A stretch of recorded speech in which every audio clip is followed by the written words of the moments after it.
everybody. I'm Jada. I am 20, recently turned 20, and After Hours that's coming out soon. There's been some publishing problems with Amazon that I'm still trying to sort out, but it should be coming out before August. Hopefully, that's what I'm hoping for. And it's a romance book. I've always loved romance. I love love. Like I've always been a sucker for love, the cheesy movies, the heartbreaking movies, that's always been me. I can't watch a show if it doesn't have a romance in it. I mean, my favorite series is The Vampire Diaries, and that's just centered around romance Yeah. overall. So Yes. yeah, I've always had the passion for writing. In school, like English language would always be a top subject of mine. So I'd always be good at writing essays, always be good at writing stories. When I did my examinations, I went on the merit list for English language and literature. So writing has just always been with me. And then I just decided, hey, why not? Take There this you go. off of it. Yeah. What was your process for writing after hours?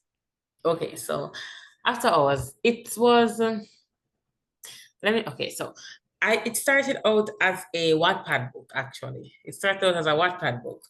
But I'm a person where if I'm doing something, even if it's for Wattpad or even if it's for what, it has to be done perfectly.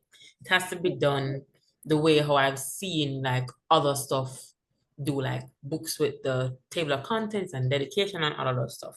And during the time that I was using Wattpad, which was like 4 years ago, 4 or 5 years ago, 15, 16, because that's when I initially wrote the first draft of After Hours. And around those times, people just wrote the stories. There was no dedication, there was none of that. So then there was none of that. So then I was like, okay, fine. And I put it out there. And when I put it out there, some people, and this girl, we're not really friends anymore right now, but she told me, she was like, Jada, this book is too good for you to just have it on Wattpad. Like, it has potential. And I brushed off the notion because at the time, I mean, I was 15, 16, high schooler. I was like, there's no way. And then, over the years, the idea kept coming back. And the more I kept updating the chapters, the more people loved it.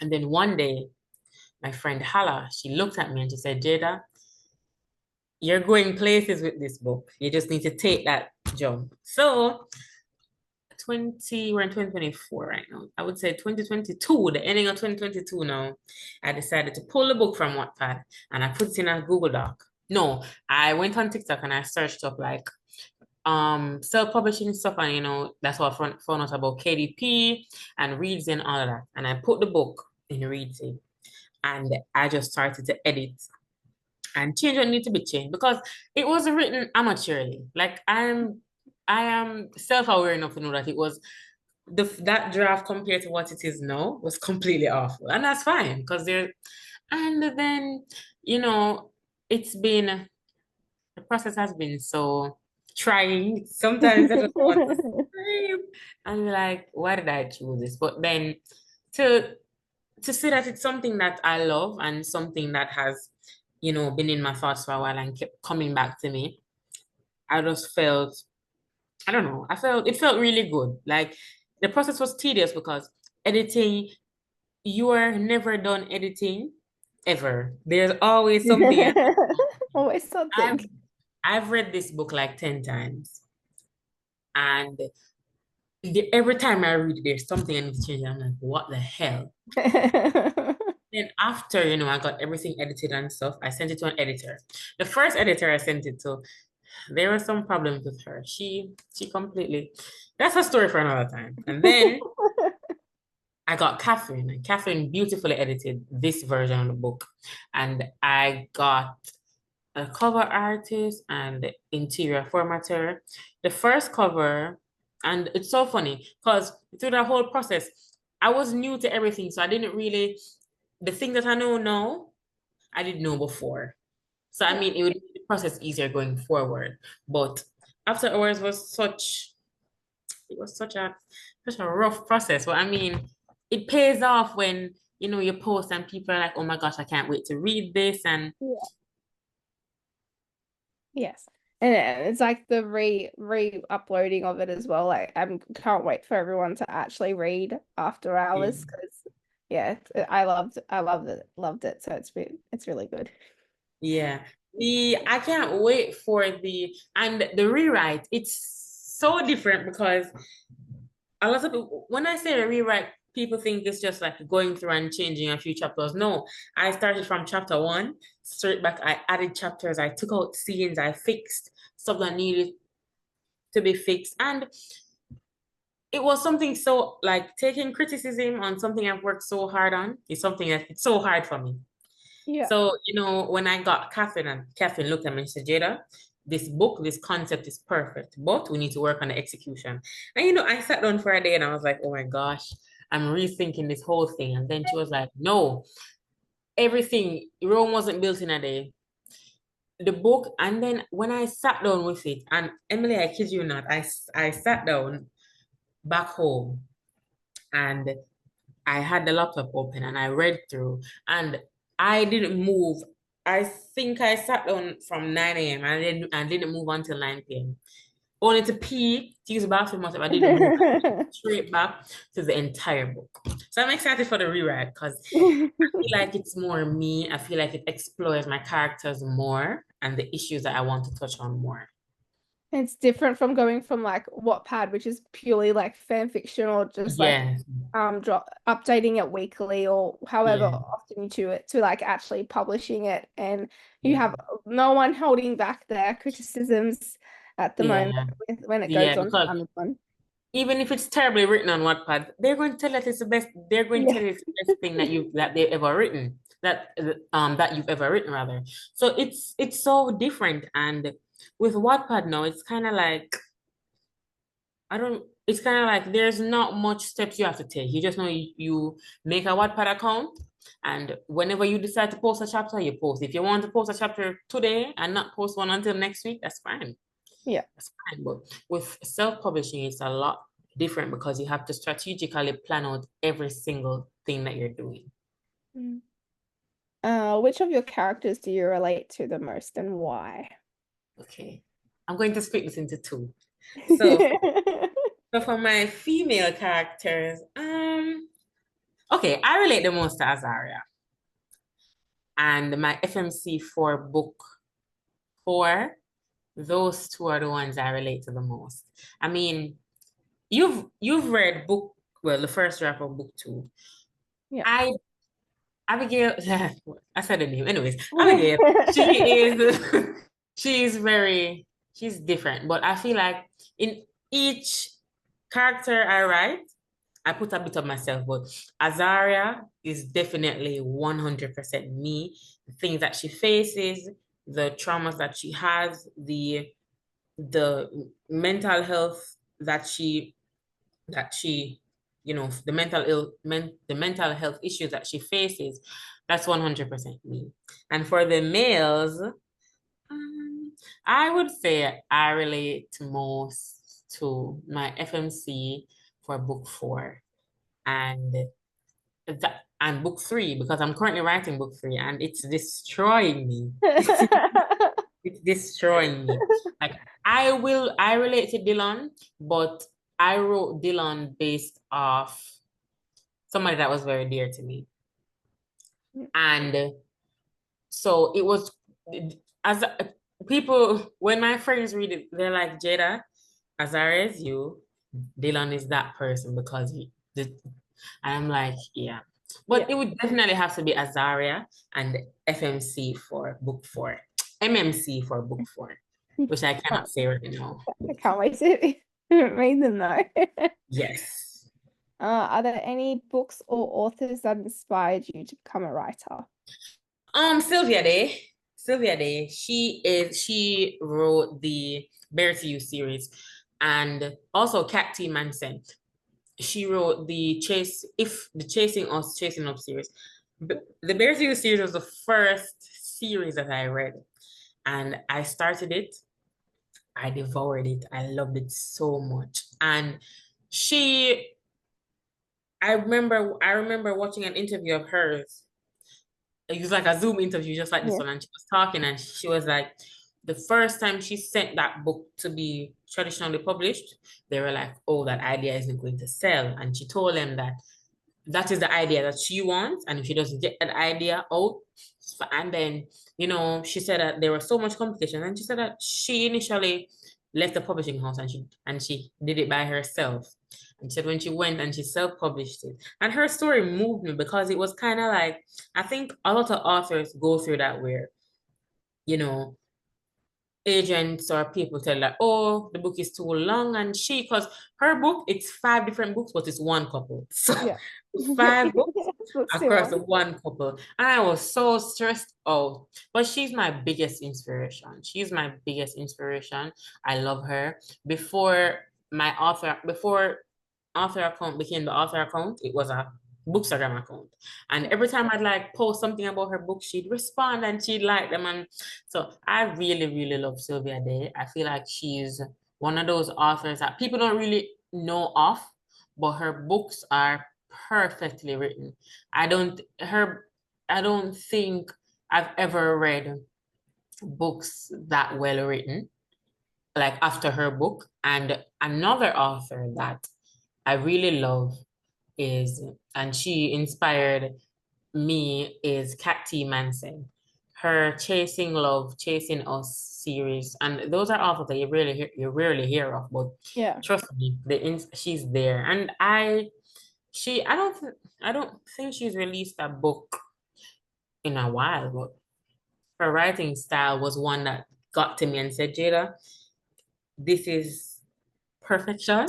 Let's see if we can, you know, because she writes with pathos. So for people who don't know, it's when you use emotive language. So like it would be like she would say, the person was hot, but the way how she words it, I'm like, oh my goodness, it's so mind-boggling. So I Yeah. try to write that way.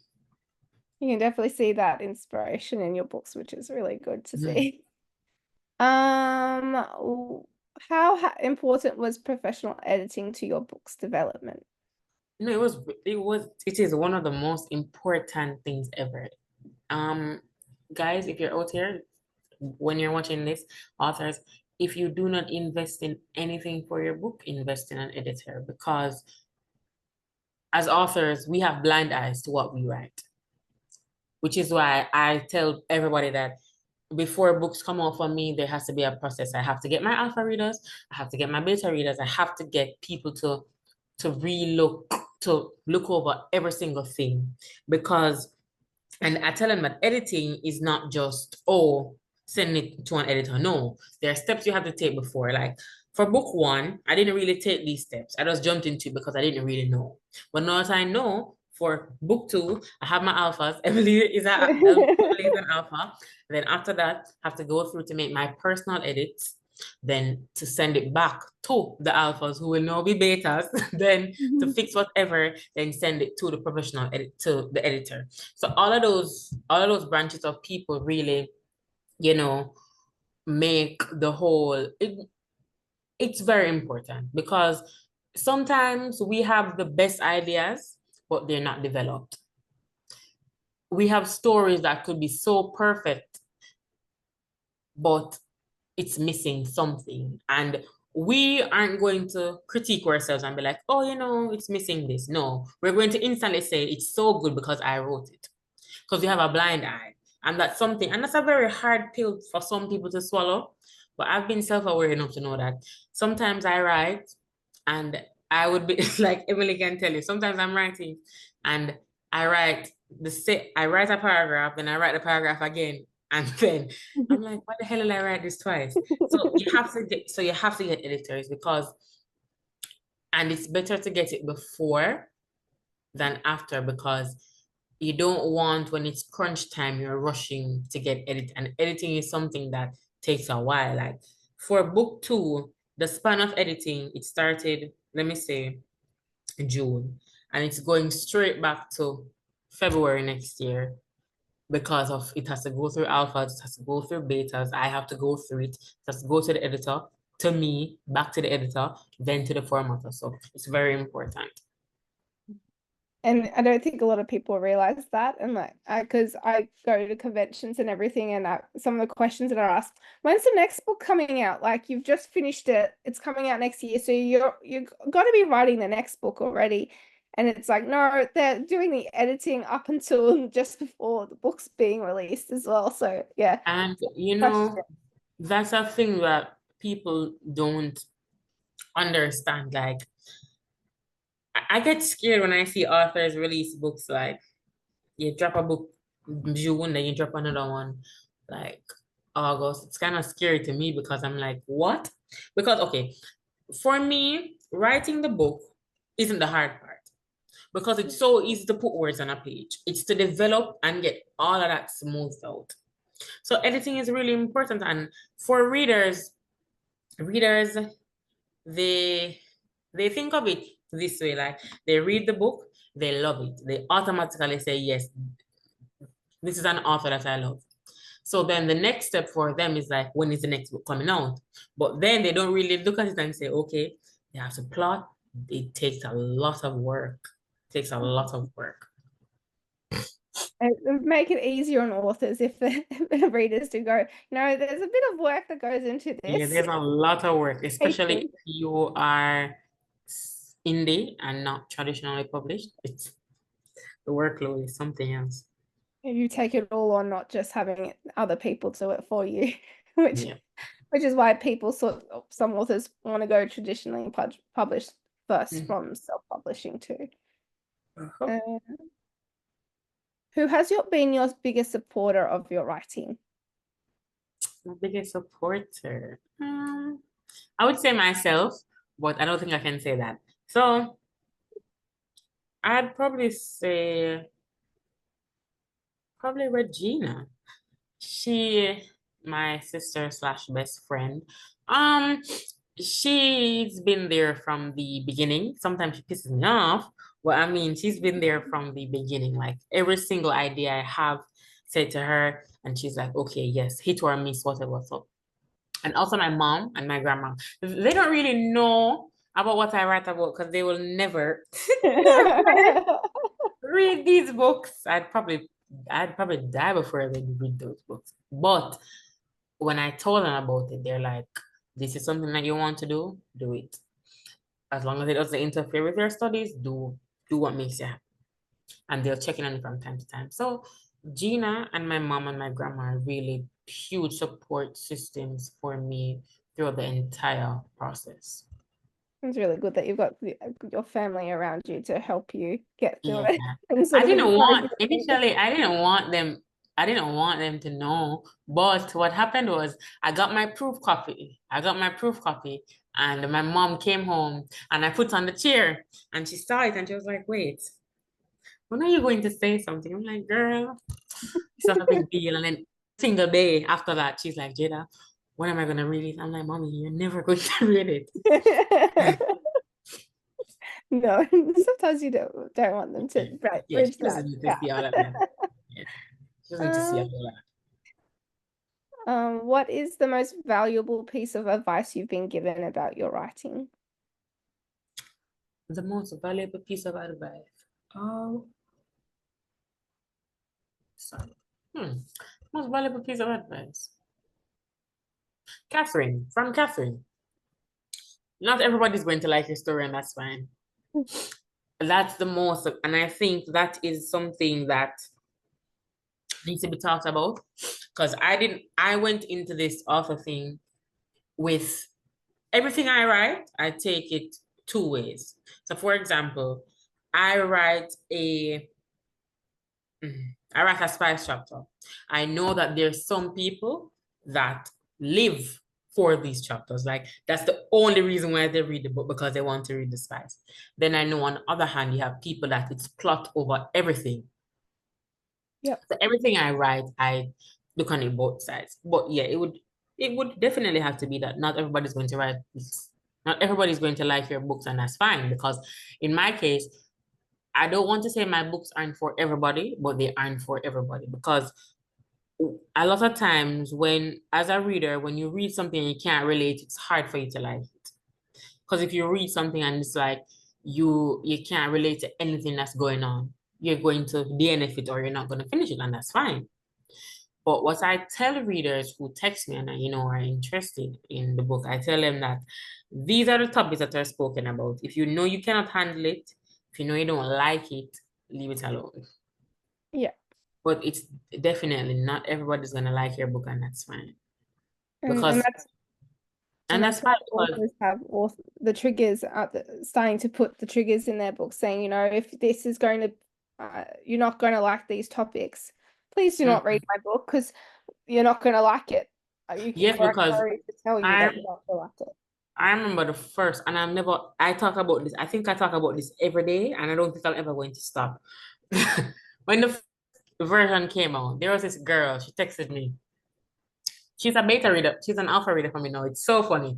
She messaged me and she was like, Jada, I love the idea of the book, but I hate that it's an office romance. I said, so why did you read it? That is literally the main point. Why did you read it? And she's like, I don't know, but I hate everything about office romances, but your writing is, I'm like, whoa. So again, some readers too, they don't read. They read, but they don't read. Yeah. Because there's no way I say CEO and intern, and you still take out the book and say yes. And then, well, yeah, and there's this argument I saw going on Threads where, people were saying, oh, it's not important to put triggers in books. And I'm like, no, it's very important because I don't want anybody to be triggered by my book. And then one TikTok can ruin my brand. No, no, no. And Not that's, at all. I don't think they've sort of thought of that. Like social media does play a huge A part really hard in because it. only because I even tell my friends, look at Anna Huang. It took one TikTok. Same thing for Hannah Grace. It took one TikTok to change their lives overnight. So social media on a whole plays a very powerful part in everything. So authors have to really be careful in everything that they do and everything that they say because it can and will come back to haunt you. If you had to describe yourself in 3 words, what would those be? The first one is moody. Um, 3 words. Moody, emotional. I am very emotional. Moody, emotional, and compassionate. Everybody says that that's my biggest trait, my compassion. My mommy tells me every day that it is a gift that I must carry with me all the time. So yes, moody, emotional, and compassionate. I I can feel see. hard for I feel for everybody and anybody. Like today I was at work and a coworker of mine, I don't know him, I've never seen him, but he told me his dad died and I started to cry. I sat down crying and I'm like, why the hell are you crying? You did not know this man. So a good aspect to have because we'll go into your writing too. Yeah, that's true. Um, Last question. What advice would you give a writer working on their first book? Take your time with your idea. Um, Take your time with your idea. Make sure that, you know, it's something that you want. Don't write because you see because it's imposter syndrome is real, and also FOMO, which is fear of missing out. I have friends who message me and they're like, I see everybody writing. So no, it's not a bed of roses. You think it is, but it's not. Like take your time to cultivate your idea, take your time to formulate whatever you're formulating, even if it takes years, even if it takes months, it doesn't matter. Just take your time because at the end of the day, when you're ready to put that, you want to put it out with the notion that I did everything possible to make this great.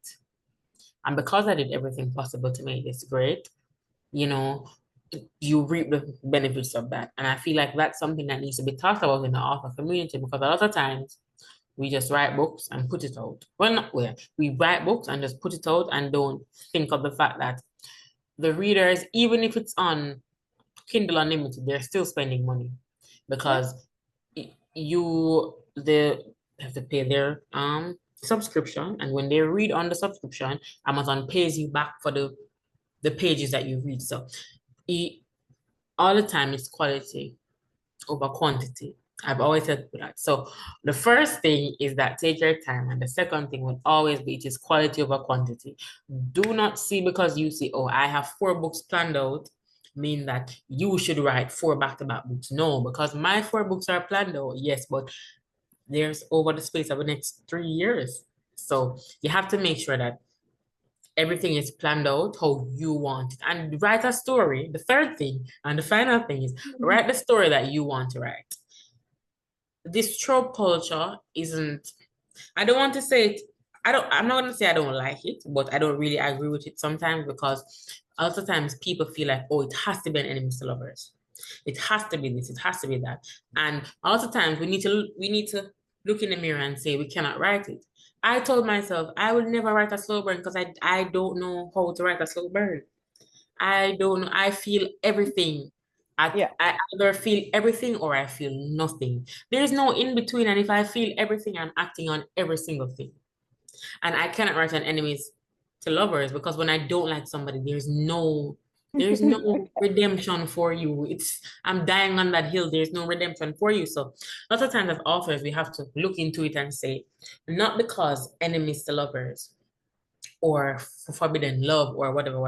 Sometimes you can make your own trope. The other day I saw um this friend of mine, she's writing her book, Your Play to Call, Rachel. And Rachel, I've never heard of those tropes. And Rachel I'm like, Rachel, you made it up. She's like, yes, because sometimes you don't, even for book 2, I don't know the tropes in that book as yet. I don't know the tropes in that book. I can't tell anybody what the tropes are. I just know that I wrote it, and once I'm done, I will figure out exactly what I want is taking place. But yeah, so you have to take your time to cultivate your idea. You have to be quality. It has to be quality over quantity, and write what you want to write. Do not follow the crowd, because and and this other thing, don't compare yourself to, comparison is the theft of joy. Do not compare yourself to anybody, because you don't know. Everybody wants to be an author until everybody sees the struggle of being an author that's not traditionally published. Yeah. They're really good ones. And the not following like the crowd is like so poignant because, you know, there's so many hockey, like sports romances coming out. Like everyone's just writing it now as well. It's like you can write it if you want, but like I can tell which ones actually know the sport or like are true fans of the sport because they get the details really good compared to the ones who just wrote it because it's popular at the moment. So Yeah, because I've had people ask me, are you writing a sports room? And I said, guys, I cannot even walk up the stairs without heavy breathing. I'm not writing what I don't know. no, Not I writing. wouldn't. If I was to write a book, would not do sport because I've got Would the not be talent. sports. It Like has to be something that I know, not. no, not following the crowd.